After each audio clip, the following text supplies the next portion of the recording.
नमस्कार, मैं रीमा आप सभी का स्वागत करती हूं जनसंदेश टाइम्स पर। बसपा सरकार में माध्यमिक शिक्षा मंत्री रहे रंगनाथ मिश्रा को बीते दिनों आय से अधिक संपत्ति के मामले में बरी किया गया है। उन्होंने इस मामले को लेकर कहा कि भदोही के बाहुबली विधायक विजय मिश्रा के इशारे पर उन्हें कई मुकदमे दर्ज किए गए थे, जिनमें कोर्ट ने उनको बरी किया है। वहीं पूर्व मंत्री रंगनाथ मिश्रा ने विधायक विजय मिश्रा पर हो रही कार्यवाही को लेकर कहा कि योगी आदित्यनाथ का यह कदम बधाई का पात्र है। उन्होंने कहा कि यह कार्यवाही किसी ब्राह्मण के खिलाफ नहीं है, यह एक अपराधी के खिलाफ है। दरअसल भाजपा से अपने राजनीतिक सफर शुरू करने वाले भदोही जिले के पूर्व मंत्री रंगनाथ मिश्रा भाजपा सरकार में कई बार मंत्री पदों पर रह चुके हैं। इसके बाद बसपा सरकार में भी वह माध्यमिक शिक्षा मंत्री रह चुके हैं। 2012 में उन पर आय से अधिक संपत्ति के मामले में और उसी दौरान उन पर कई अन्य मुकदमे भी दर्ज किए गए थे, जिनमें अधिकतर मामलों में कोर्ट ने उन्हें बरी किया है। भदोही में एक प्रेस कॉन्फ्रेंस के दौरान पूर्व मंत्री व बसपा के नेता रंगनाथ मिश्रा ने कहा कि भदोही जिले की ज्ञानपुर सीट से बाहुबली विधायक विजय मिश्रा के इशारों पर उन पर तमाम मुकदमे दर्ज किए गए। उन्होंने कहा कि विधायक विजय मिश्रा एक दुर्दांत अपराधी हैं और उन पर जिस तरह से भाजपा सरकार में कार्यवाही हो रही है, इसके लिए योगी आदित्यनाथ बधाई के पात्र हैं। साथ ही उन्होंने कहा कि विजय मिश्रा पर हो रही कार्यवाही को ब्राह्मण पर हो रही कार्यवाही के हिसाब से नहीं देखना चाहिए। अगर किसी अपराधी को जाति से देखेंगे तो किसी अपराधी पर कार्यवाही नहीं होगी। अपराधी अपराधी होता है और अपराधी पर कार्यवाही होनी चाहिए। वहीं जब उनसे पूछा गया कि इस बार विधानसभा चुनाव कहां से लड़ेंगे, तो उन्होंने कहा कि बहुजन समाज पार्टी का शीर्ष नेतृत्व भदोही जिले की ज्ञानपुर व भदोही सीट पे उनको जहां से भी लड़ने का निर्देश देगी, वहां से वो मजबूती से चुनाव लड़ेंगे।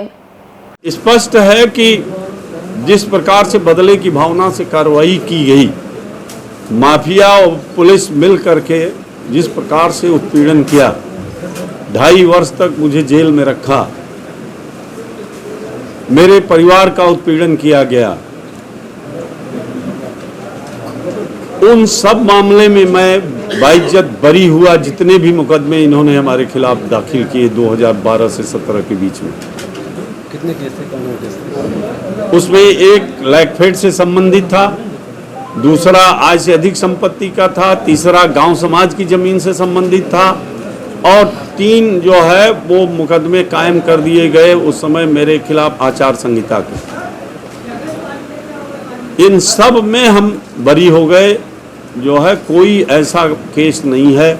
1 या 2 जो आचार संहिता के थे वो भी हाई कोर्ट ने स्टे कर दिया। यानी ये साबित हुआ कि यह जानबूझ करके उस समय के ज्ञानपुर के तत्कालीन विधायक जो किसी नेता के बड़े चहेते थे, वो उनकी बेटी,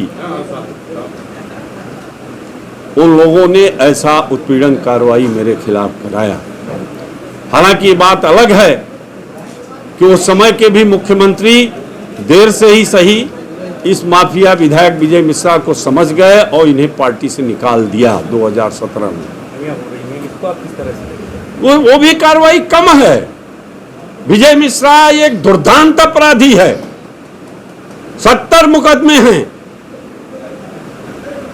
और इस मामले में मैं कहूंगा कि हालांकि हम बीजेपी में नहीं हैं, बहुत हमारे अच्छे संबंध भी नहीं रहे बीजेपी में जब मैं था योगी आदित्यनाथ से, लेकिन मैं बधाई देना चाहता हूं कि उन्होंने जिस प्रकार से अपराधी के खिलाफ, विजय मिश्रा के खिलाफ कार्रवाई की है, वो बधाई के पात्र हैं। उन्हें बधाई देना चाहूंगा कि विजय मिश्रा जैसे दुर्दांत अपराधी को जो कार्रवाई की है वो कम किया है और भी होनी चाहिए। अपने शहर से जुड़ी तमाम खबरों के लिए बने रहे जनसंदेश टाइम्स पर। हमारे चैनल को लाइक, शेयर और सब्सक्राइब करना ना भूलें।